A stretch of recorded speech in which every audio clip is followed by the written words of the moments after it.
اعوذ باللہ من الشیطان الرجیم بسم اللہ الرحمن الرحیم وَإِن كَانَ أَصْحَابُ الْأَيْكَةِ لَظَالِمِينَ، اور بے شک ایکا کے جو باشندے تھے وہ بھی بڑے ظالم تھے۔ یہ گھنے جنگلات کی سرزمین کو ایکا کہتے ہیں، اور یہ قوم شعیب علیہ السلام کا ذکر ہے، اور یہ بڑا مختصر 2 آیات میں اللہ تعالیٰ نے کور کر دیا، تفصیل کے ساتھ نہیں ہے۔ تفصیل کے لیے سورہ ہود پڑھیں، سورۃ الاعراف پڑھیں، وہاں تو پوری تفصیل ہے قوم شعیب کی۔ فَانْتَقَمْنَا مِنْهُمْ، تو ہم نے ان سے انتقام لیا، وَإِنَّهُمَا لَبِإِمَامٍ مُبِينٍ، اور یہ دونوں بستیاں کھلے راستے کے اوپر واقع ہیں۔ کون سی 2 بستیاں؟ ایک تو یہ ایکا کی بستی اور دوسری قوم لوط جہاں پہ تباہ و برباد کی گئی۔ یہ جو راستے تھے مشرکین عرب کے تجارت کے، ان پہ یہ بستیاں آباد تھیں، ان کے کھنڈرات موجود تھے، ان کو بتایا گیا۔ وَلَقَدْ كَذَّبَ أَصْحَابُ الْحِجْرِ الْمُرْسَلِينَ، اور بے شک اہل ہجر نے بھی رسولوں کو جھٹلایا، اسی کی وجہ سے سورت کا نام ہجر ہے۔ اب اندازہ کریں کہ اصحاب ہجر کا ذکر 2-3 آیات میں ہوا ہے، تفصیل کے ساتھ تو قصہ آدم اور ابلیس بیان ہوا، قوم لوط کا ہوا۔ آپ سے اگر پوچھا جاتا ہے تو اس سورت کا نام سورہ آدم رکھا جاتا یا سورہ لوط رکھا جاتا، نام ہے ہجر، صرف ڈسٹنگوش کرنے کے لیے۔ قوم ہجر جو اہل ہجر تھے، یہ وہ لوگ تھے جن کے لیے قرآن میں دوسری جگہ قوم سمود آیا، صالح علیہ السلام کی قوم، جن کے لیے پہاڑ میں سے اونٹنی اللہ تعالیٰ نے ظاہر کی، ان کی خواہش تھی کہ اس پتھر میں سے جو ہے وہ اونٹنی نکلے۔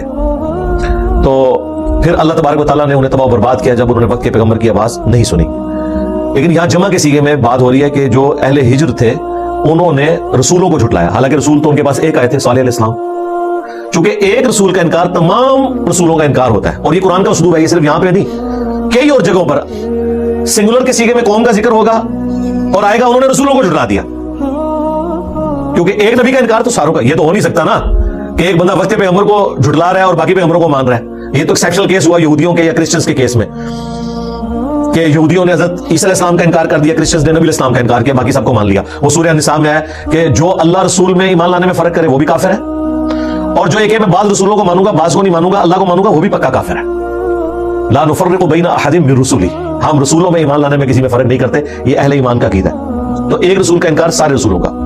وآتیناہم آیاتنا فکانوا عنہا معرضین، اور ہم نے انہیں اپنی نشانیاں عطا کی تھی مگر وہ روگردانی ہی کرتے رہے۔ منہ مانگا معجزہ ملا تھا، انکار کیا انہوں نے، معجزہ آنے کے بعد بھی انکار کیا، الٹا اس اونٹنی کو انہوں نے قتل کر دیا، پھر اللہ کا عذاب ان پہ آ گیا۔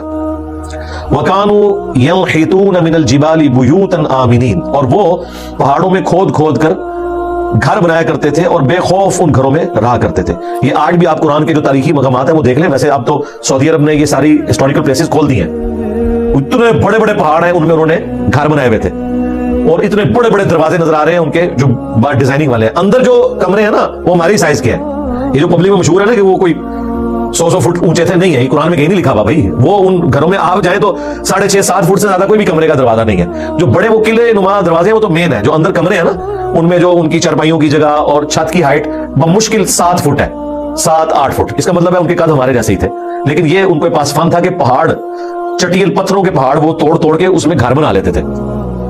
تو ظاہر اوزار تھے ان کے پاس، اللہ نے ان کو یہ مہارت دی ہوئی تھی اور یہ سارا وہ کام کر لیتے تھے اور بڑے امن سے رہ رہے تھے۔ فَأَخَذَتْهُمُ الصَّيْحَةُ مُصْبِحِينَ، لیکن صبح سویرے ان کو ایک خوفناک چنگھاڑ نے آ پکڑا۔